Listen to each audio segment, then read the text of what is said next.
Hello friend, आज की इस वीडियो में हम जानेंगे एयरटेल पेमेंट बैंक के कुछ बदले हुए नियम को। अगर आप इस्तेमाल करते हो एयरटेल पेमेंट बैंक की, या फिर आपने रिसेंटली खुलवाया है, या फिर आप कभी खुलवाओगे, तो एयरटेल पेमेंट बैंक को इस्तेमाल करने से पहले ये वीडियो जरूर देखिए। आपके लिए काफी ज्यादा इंफॉर्मेटिव होगी, नहीं तो बाद में आपको काफी सारी चीजों पे इस्तेमाल करने में परेशानी आएगी। वीडियो काफी ज्यादा इंफॉर्मेटिव होने वाली, वीडियो को पहले स्किप किए एंड तक बने रहिएगा। तो अभी रिसेंटली मैंने एक वीडियो पोस्ट किया जिसमें बताया था कि बहुत सारे लोगों को एयरटेल पेमेंट बैंक पे यूपीआई करने में समस्या आ रही है। अकाउंट खुलवा लिया, थोड़ा बहुत चला, उसके बाद यूपीआई होता ही नहीं है, या तो वहां पे टेक्निकल इशू मारता है या फिर उनको कुछ और कहा जाता है। हाँ, अगर आपका अकाउंट ब्लॉक परमानेंट हो गया तो उसका मैं कह नहीं सकता, लेकिन अभी जो रिसेंटली अकाउंट खुलवा रहे हैं उनका रूल ये है कि हमारे ग्रुप में शेयर किया गया है, एफएससी के द्वारा एक जरूरी सूचना आपको यानी हम रिटेलर को सूचित किया जाता है कि अप्रैल में खोले गए सभी खाते के यूपीआई राइट्स को बंद कर दिया गया। यानी अप्रैल माह में जितने भी खाते खुले उनको यूपीआई ट्रांजेक्शन नहीं कर पा रहे हैं। आपने अगर खुलवाया खाता एयरटेल पेमेंट बैंक अप्रैल या मई में भी खुलवाया है, तो आप थोड़ी बहुत 1-2 रुपए यूपीआई ट्रांजेक्शन किए होंगे, 1-2 यूपीआई ट्रांजेक्शन किए होंगे, उसके बाद आप यूपीआई का यूज नहीं कर पा रहे, आपको एक ही रेट मिलता होगा टेक्निकल इशू वगैरह वगैरह करके।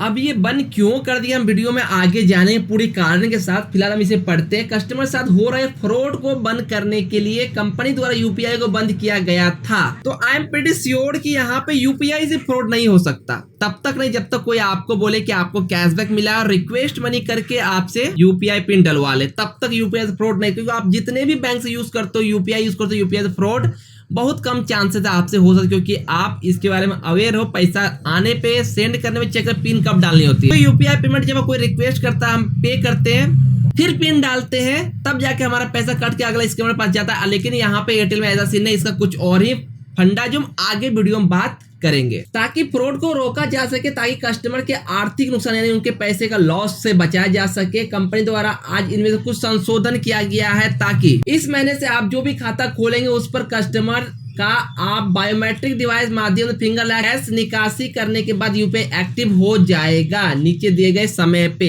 अब देखो, जितने भी लोग खुलवाए, लास्ट वीडियो में बताया था कि उनको अगर अकाउंट ब्लॉक फ्रीज हो गया है तो नियर बाय कोई सीएसपी एपीएस या फिर जहां से अकाउंट खुला वहां जाए और आधार से यानी आधार के माध्यम से फिंगर लैप पैसा निकालने की कोशिश करें। निकालने कुछ समय बाद उनका यूपीआई चालू हो जाएगा। मेरे कस्टमर के साथ ऐसा आया था, अरे उसका चालू हुआ है। अब इसकी जो डेडलाइन फिक्स की कुछ इस प्रकार से कि आप किसी कस्टमर का अकाउंट एज ए रिटेलर या कस्टमर तो आप खुलवाते हो खाता जाकर किसी बीसी पॉइंट से, तो 1 तारीख से 10 तारीख के बीच यानी 1 मई से 10 मई के बीच अगर आप खुलवाते हो, या फिर खाता खुलवा चुके हैं और इसके बीच आप फिंगर लगाकर आधार बेस पे पैसे की निकासी करते हो, तो 15 मई को यानी 15 मई के बाद तक आपका फिर यूपीआई चालू हो जाएगा। अगर आप 11 मई से 20 मई के बीच खाता खुलवाकर और आधार बेस पे उस अकाउंट में डिपोजिट पैसे को एयरटेल पेमेंट बैंक से निकालते हो, तो आपका 25 मई के बाद से आपका अकाउंट से आप यूपीआई यानी कि लेन देन UPI mobile to mobile system चालू कर पाएंगे। एंड वही 21 मई से 31 मई के बीच करते हो तो अगले महीने के 5 जून के बाद से फिर आपका ये राइट्स चालू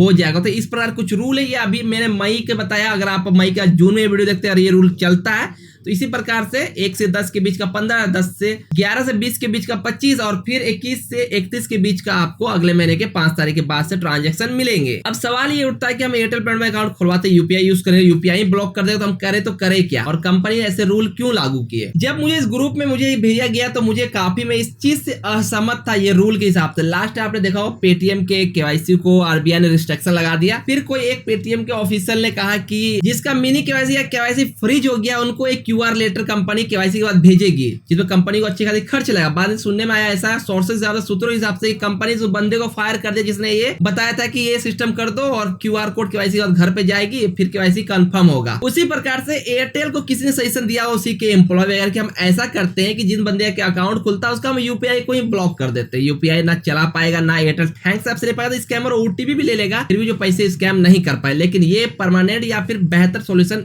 नहीं था। पहला चीज मैंने ये क्लियर कर दिया कि फ्रॉड यूपीआई के साथ यहाँ पर नहीं हो रहा। फ्रॉड जो हो रहा है कस्टमर से वो हो रहा है एयरटेल पेमेंट बैंक के एप्लीकेशन जो एयरटेल थैंक्स ऐप से है उससे हो रहा है।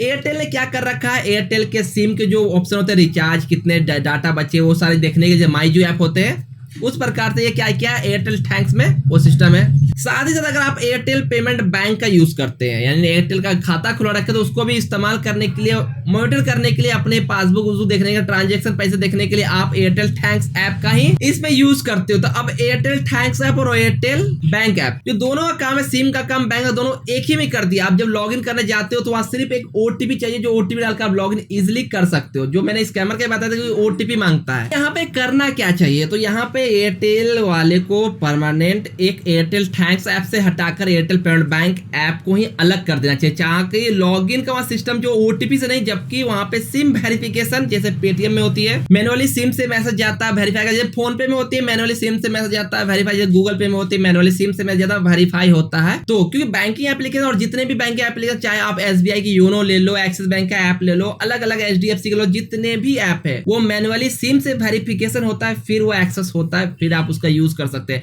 एयरटेल क्या है, बस ओटीपी डालो भैया, आप तो हो गए लॉग इन, और कोई स्कैमर लॉग इन कर लेगा।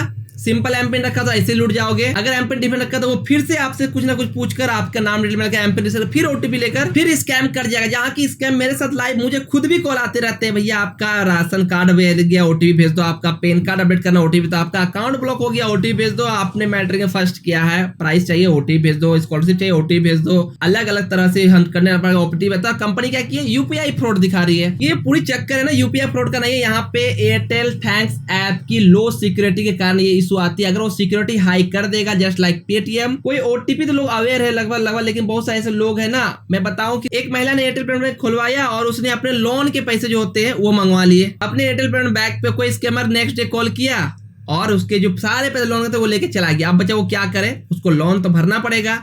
गलती है किसी थी, बैंक की गलती थी, प्लस गलती उन रिटेलर की मैं मानता हूं जो अपने कस्टमर कभी अवेयर नहीं करते या समझाते नहीं है कि आपको अकाउंट खोलने के बाद इस प्रकार से फ्रॉड कॉल आ सकता है, आपको वहां पे ओटीपी कभी शेयर नहीं करना है। ज्यादातर हमारे जितने भी इस प्रकार से जो भी लोग आते हैं उनको हमने सभी तरीके से समझा रखा। ज्यादातर बोल रखा आप मेरे चैनल सब्सक्राइब कर लो, हम रेगुलरली वीडियो भी डालते रहते हैं अवेयरनेस की कि आप कैसे बच सकते हो, क्या हो सकता है क्या नहीं हो सकता है, और जो लोग उसको देखते हैं वो अवेयर रहते हैं। लेकिन ऐसे कई सारे लोग हैं जिनको पेन अपडेट, अकाउंट ब्लॉक, कई सारे ऐसे झांसे देकर ओटीपी ले लेते हैं, उसके साथ स्कैम कर जाते हैं।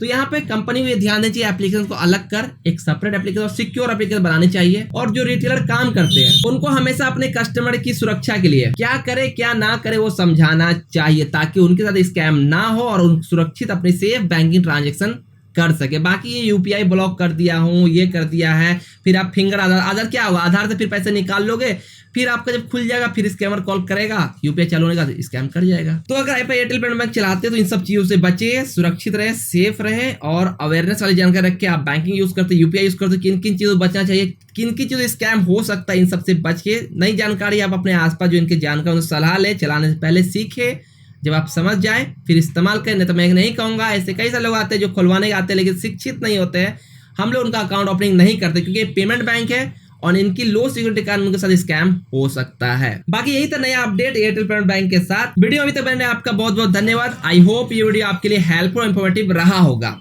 बाकी ये लोग स्कैम कैसे करते लाइव मेरे को ही करने की कोशिश किया, मैंने उसके ऊपर वीडियो लाइव दिखाया हो, सामने वो वीडियो चेकआउट कर से दिख रहा होगा आपको, जहां पे स्कैमर लाइव स्कैम क्या क्या बोलकर करने की कोशिश करते हैं, आप देख सको और अपने पैसे को सेफ रख सको। Thanks for watching this video.